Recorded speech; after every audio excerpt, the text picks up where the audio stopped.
Right, let's head to the eNCA money desk. Rofhiwa Madzena joins us, and there's been such concern about the citrus stuck at the ports because of the false codling moth. But there is a bit of a breakthrough. How is it that citrus is now being allowed to some EU countries? Exactly, Sally. So we've got Deon Joubert who's standing by to give us those answers and more. But just for a quick bit of context to you all, some of the South Africa's citrus exports stuck at the EU harbours because of new regulations are now being allowed into the country destinations. The new requirements were aimed at tackling the potential spread of the false codling moth. It's required the fruit to be kept at extremely cold temperatures of about 2 degrees. Local citrus farmers said the rules were unnecessary. The Citrus Growers Association says no deal has yet been struck.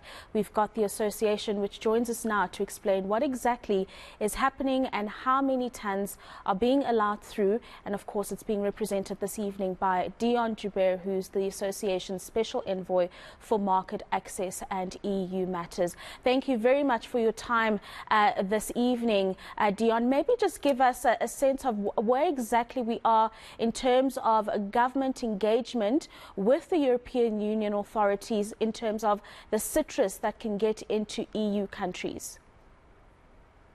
Good evening. Thank you for your time.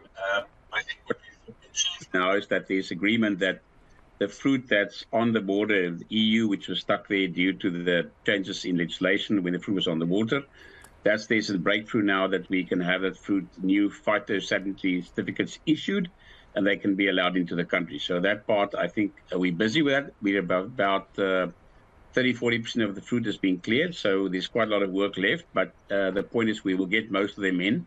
The issue will only be that we've got about 3 weeks of detention and demurrage, and they miss their slots and in the supermarkets and in shops. So there will be quite some substantial, what we call opportunity cost to that, which was unnecessary. But I mean, at least we got a breakthrough, and we're extremely happy with and supportive for the support of the Minister of Trade and Industry and the Minister of Agriculture, both who intervened. And as you know, there's a pending, there is an open case of between the South African government and the EU at the WTO in terms of a trade dispute on this, which we hope will clear the way for the future. It's not just about this year; it's about getting fair and equitable access to South African citrus to Europe in the future.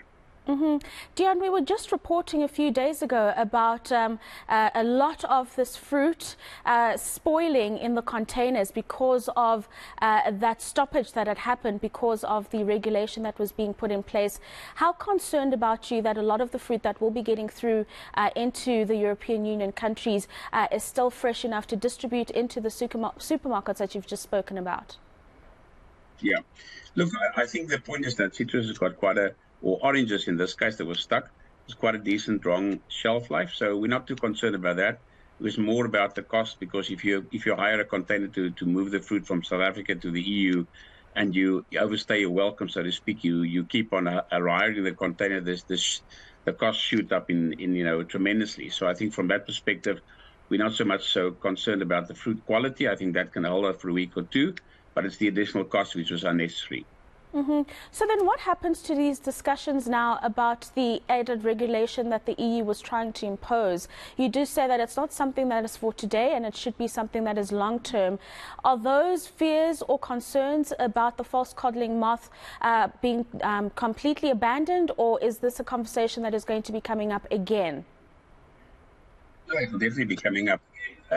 Look, false codling moth, just quickly, is a very fragile little moth which South Africa is doing our best for the last, for as long as we can remember, to keep it out of our fruit.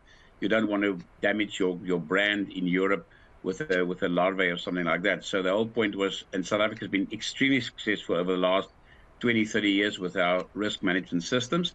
So 99.9% of our beautiful fruit arrives 100% correct and right and without any contamination in the market. So we've got a very small deviation. So, and that's why the issue for the South African industry was that the performance was, compared to anybody else who also has got false codling moth, is exemplary. South Africa had a fantastic history.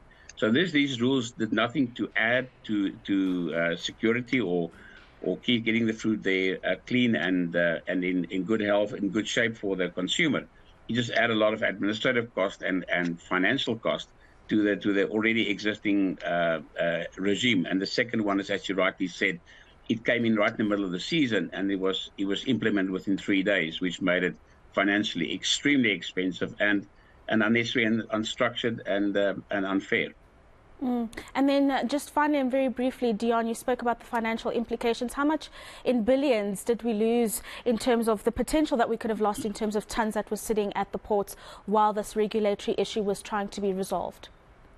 The potential when we started off was about 1,500 containers, and we estimated around 650 million.